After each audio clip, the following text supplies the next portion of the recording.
Welcome to Wolves Weekly. I'm Barrett Henderson, the Director of Media Relations here at Western Oregon University. Joined again this week by head coach Brady Bergeson. Coach, appreciate you joining us. Thanks, Barrett. Coach, a couple games here, actually just one game here last week at home against St. Martin's, your travel partner on Saturday. St. Martin's came in just shooting lights out in the first half, built a 20-point lead. You guys came back, took a 2-point lead late, and they ended up escaping with that victory. But you know, we'll briefly talk about that. The Saints just really shot the ball well, especially in the first half. Yeah, and we knew that they were coming in doing exactly that. Really, you know, it had come in and been executing well offensively. They've got a lot of shooters that can spread the floor. They did a nice job in the first half of getting runouts and some open opportunities in transition. We did a poor job of coming out and responding to their attack in the first half, and you know, really proud of the way our guys fought back. You know, the score ended up being, I think we're down 22 at one point early in the second half, and you know, over the course of about 10-12 minutes, we fought back and took that 2-point lead late, then couldn't execute. You know, and you dig yourself that deep of a hole, and you know, you're asking yourselves to be near perfect to get back into it and do it. And so we weren't perfect. Had a couple of turnovers in the closing minutes and couldn't close it out. But we've got to bounce back and move on from that one. And we won't talk a whole lot about it. Obviously, that run there in the second half where you guys came back, you know, talk about some of those positives. Obviously, in the second half, you limit them to just 1 of 4 from behind the arc, so they got fewer looks after making the first 7 of 9 in the first half. But talk a little bit about that run and some of the positives that you guys did well there. Well, first of all, it was, you know, it took about 10 guys to come through, and it took a great deal of energy on our guys' part, and they could have folded, you know, and thrown in the towel and gone, and we didn't. You know, we just came out with greater intensity and purpose for what we were doing, and we forced their hands in some ways, and you know, our thing always starts on the defensive end, so that's where it started for us. That presented some opportunities for us offensively as well, and our ball movement was a little bit better in the second half as well offensively. We got some different guys involved in different periods. A number of guys really stepped up in small patches and made some really important plays. So it was a shared effort, you know, and our guys deserve credit for that.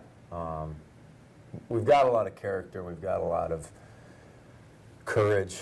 You know, I think a lot of teams under the same circumstances could have pitched it in and just gotten down, and we didn't do that. We got a lot of fight in us, and it does say a lot about our team. Now we've got to be a little more consistent in our attack and the way we approach things. And so this will be a great test coming up here this week to see how we do respond.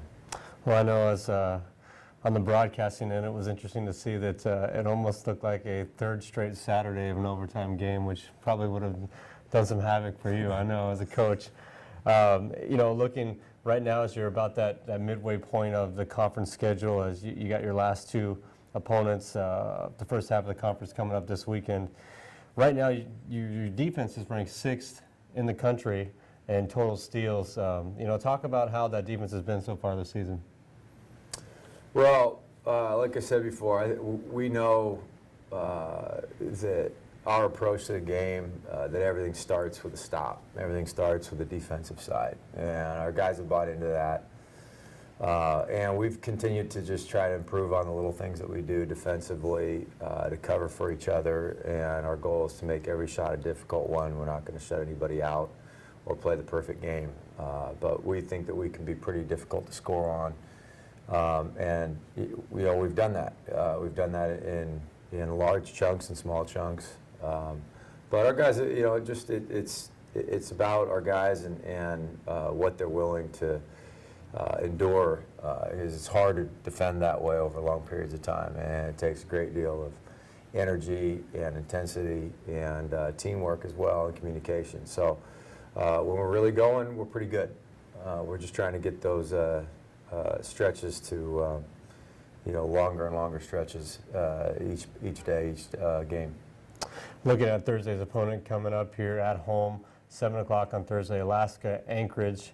And this is a team that was picked second in the preseason poll in that conference preseason poll. And a team right now that's kind of middle of the pack, but a very talented team, especially from the outside, and a team that takes care of the ball really well, one of the best in NCAA Division II. They take great care of the ball. They've got a number of really good guards. They shoot it from three. They get to the free throw line. They really run in transition, and they're hard to guard that way. They know their attack. They know what they are and what they aren't. And so, you know, some teams they'll have some size disadvantages where we've got advantages. That's not going to be new for them or new for us, but it'll be an X factor in the game.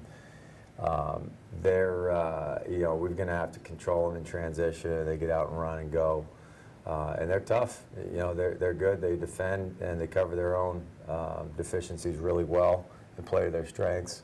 So I'm anticipating a really good battle. Saturday, University of Alaska, the Nanooks coming in, and this is a team that was picked 5th in the conference preseason poll, but right now solidly in 3rd place, and that'll be a 2 p.m. tip-off on Saturday. Coach, talk a little bit about what the Nanooks are bringing from Fairbanks. Good balance, really well coached, another really well coached team. With a lot of experience coming back, those guys had a really nice team last year, and most of them are coming back. They've got a lot of returners, a lot of seniors. They're tough. They've got good athletes. They shoot it pretty well. They've got inside presence, so they've got all the pieces. They're playing well lately. They've won several, 6 or 7 or something like that. And so, you know, really good teams coming in. It's the same night in and night out. This conference is just going to be like that. And it's exactly what you'd want anyway. I mean, you know, you want to line up against really good teams every day and see where you're at and measure yourself. So we're excited for it. Well, Coach, we'll talk next week about how the first half of the GNAC season played out. Sounds good. Thanks. That'll do it this week.